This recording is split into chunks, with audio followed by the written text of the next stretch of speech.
I should really go to the Bible studies. Is this it? There's no coming back from this. I described it to my friend as yaoi cocaine. Hi, welcome back. I woke up with the worst pain in my neck, so if you see me do be so rigid, that's why. I think I need a new pillow. I think I need a new everything, honestly. It's March, can you believe it? And it's not just like any day of March. It's smack down in the middle of March, and I'm just now doing my February wrap-up. I'm late to everything, but all of February was my exam season. I was exhausted.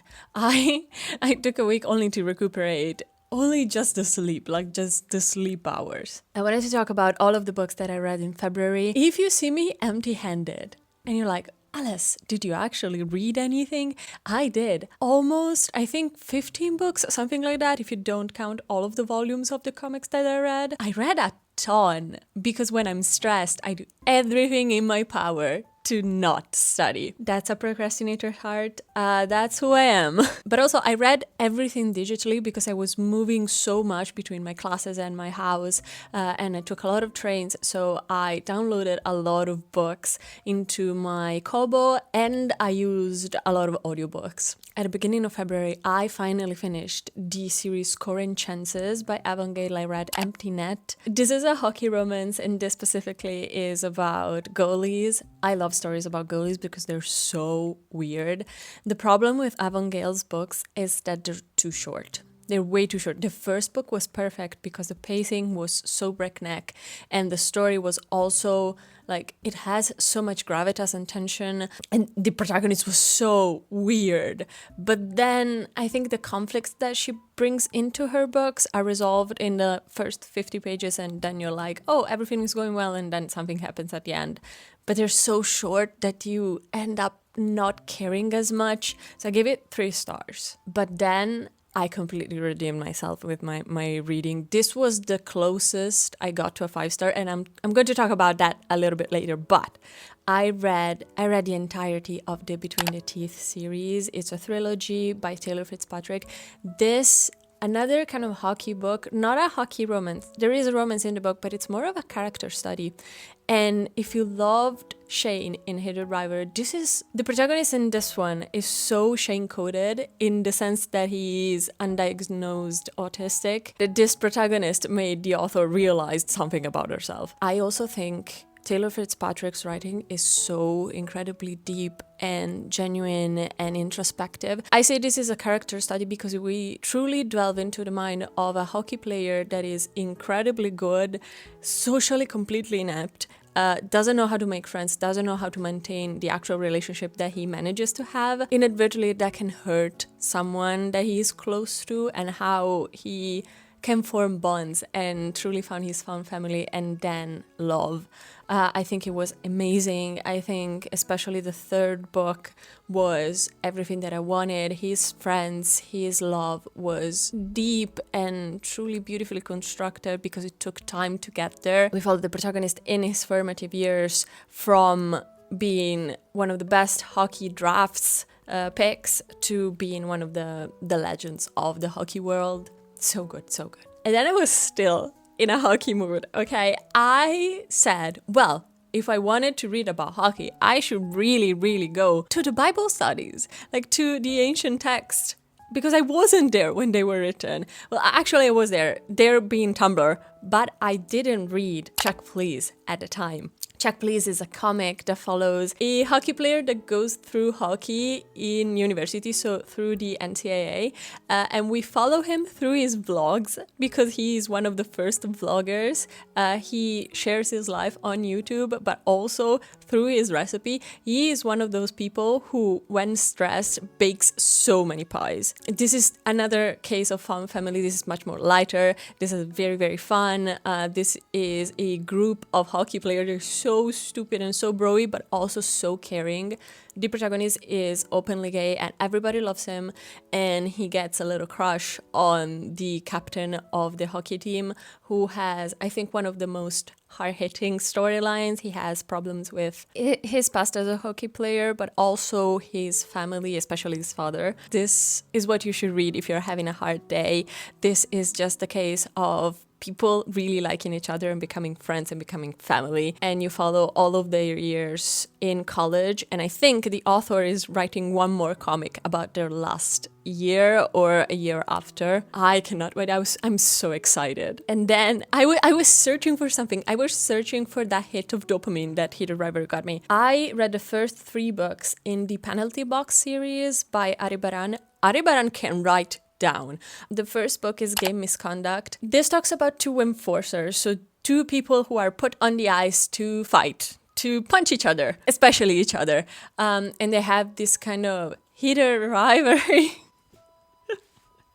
But no, they're just pitched against each other a lot, so they punch each other a lot. But then one fated night, they find each other and they have this, again, heated, but this time encounter. They have this, how do I say this without being Peggy 18 plus? They have a heated encounter, and then they continuously meet, and they want the best for each other, but they cannot really communicate because they're very stoic men. I think the tension was stellar. I think there were some cringy moments, especially at the beginning, but the relationship that develops between these 2 people is so genuine and so loving, and you see them in the other books being so married to each other. That was wonderful. Peak.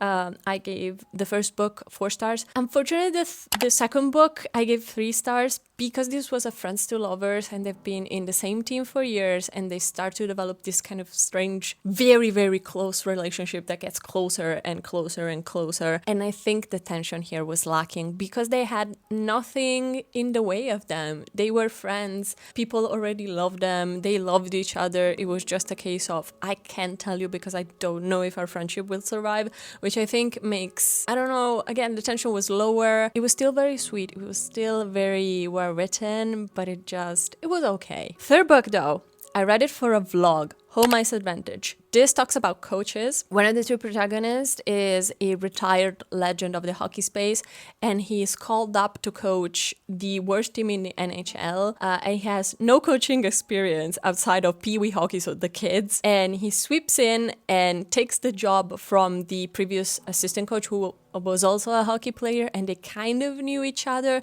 but the assistant coach fucking hates the other one because he took his job. And there's this real, very, very fun animosity, but also the main storyline is them having to rebuild this team from the ashes because their previous coach was fired because he was being awful, like an awful human being. That one was very, very close to being a 5-star. I think I gave it a 4.5. That was so good. Especially how the 2 families of these 2 40-year-old men were depicted. They have both lost family members, and so there is a lot of talking about the fragility of people when they get older and realizing that your parents are not going to be there forever, and also not accepting abuse, even if it's from your family members.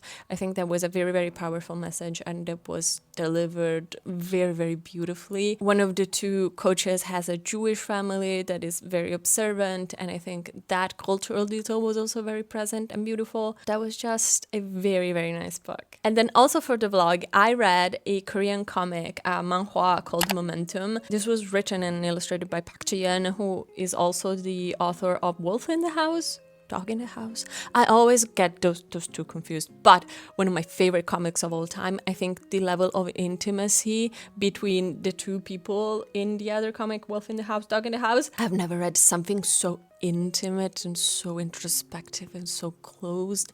I almost felt like I wasn't supposed to be there because it was a private moment between these people, and I was almost like a voyeur in that situation. Momentum is a series of vignettes about characters that all know each other. They're very, very intertwined. Some are very just fun, about messy gay relationships. Some other are about trauma and how to negotiate kinks in very hard situations in your life. We follow a filming crew that has to film an indie movie. We follow the director of the indie movie. We follow some Formula 2 pilots.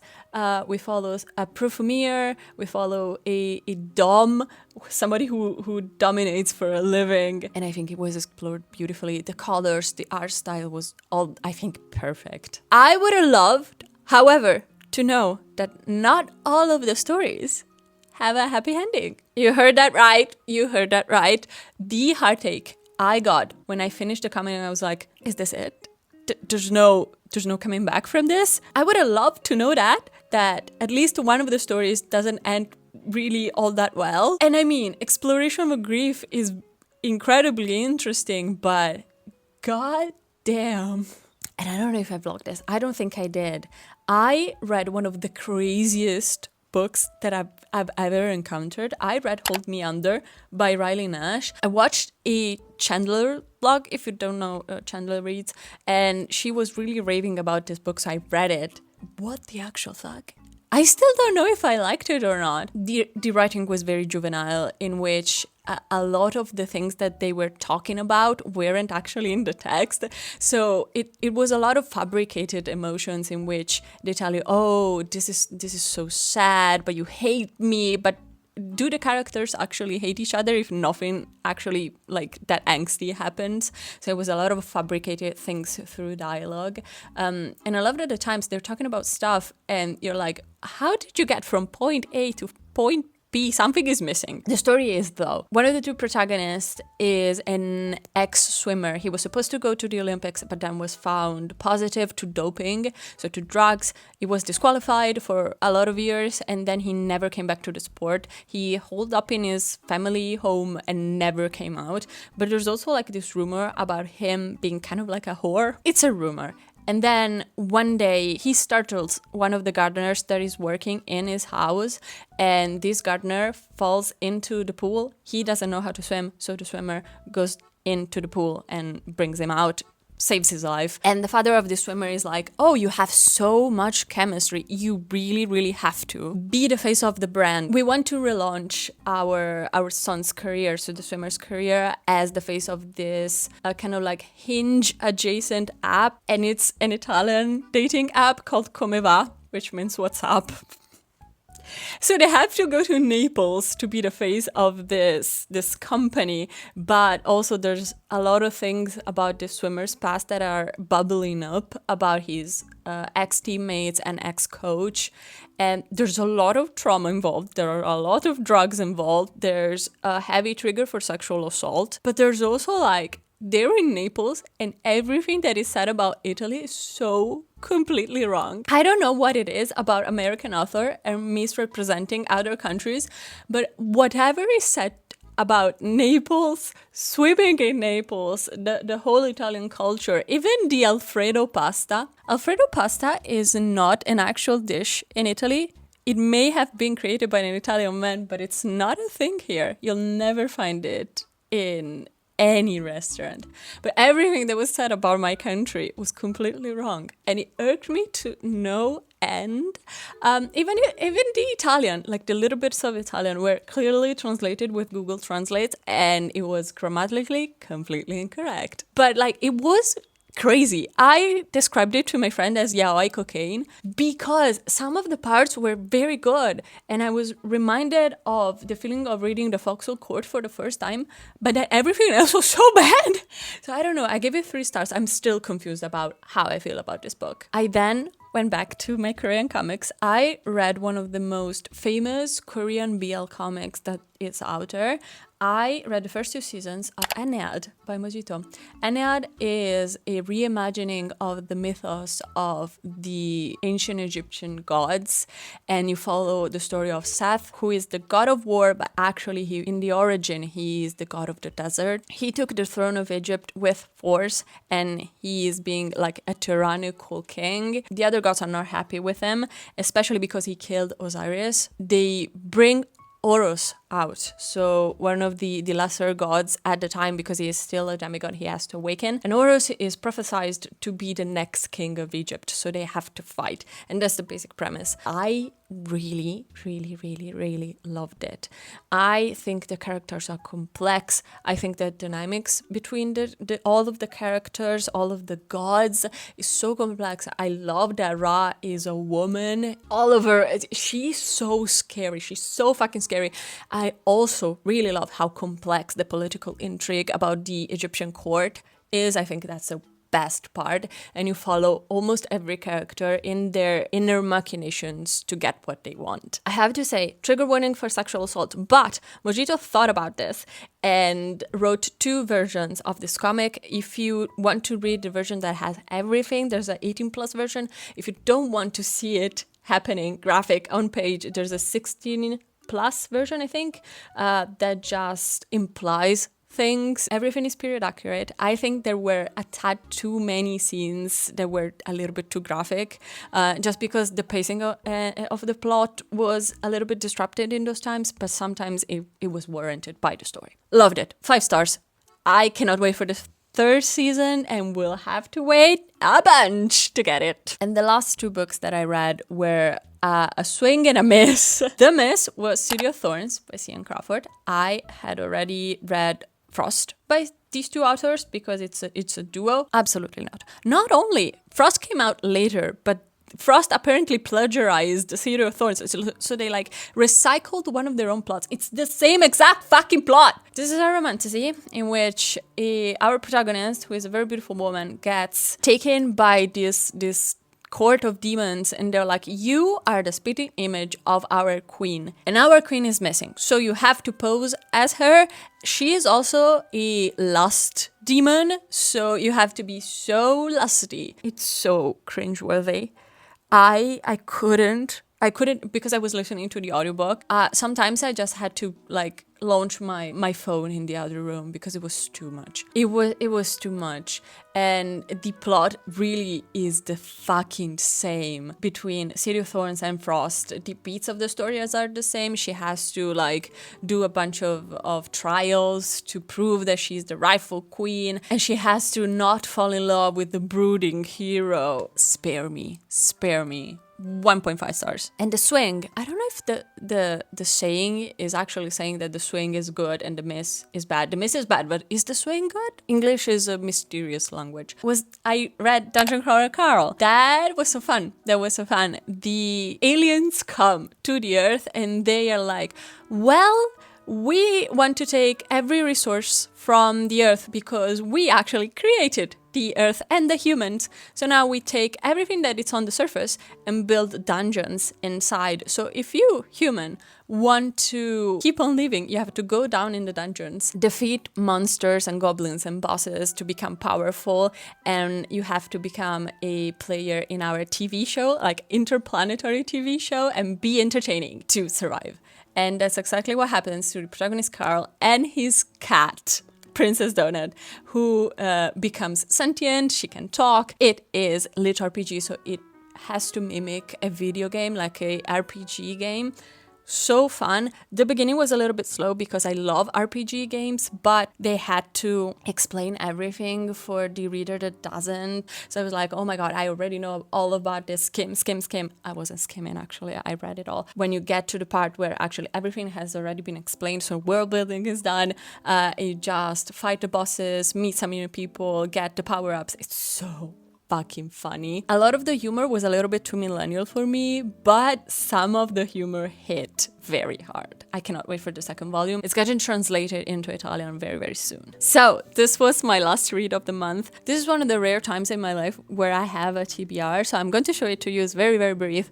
The first one is an Italian book called L'ultima forma di vita intelligente. Translated means the last intelligent life form, and it's a book about an Elon Musk character, who is Elon Musk, that develops a sentient fungi that can eat plastics, but it's also very aggressive and eats meat, and he just releases it into the sea. And this is what would happen in a very ironic and very satirical way. I'm having so much fun. And then the reading club that my friend sometimes drags me to is reading Babel by R.F. Kuang, and I'm going to read Babel this month. I have until the 7th of April, I think, and I'm going to vlog it all.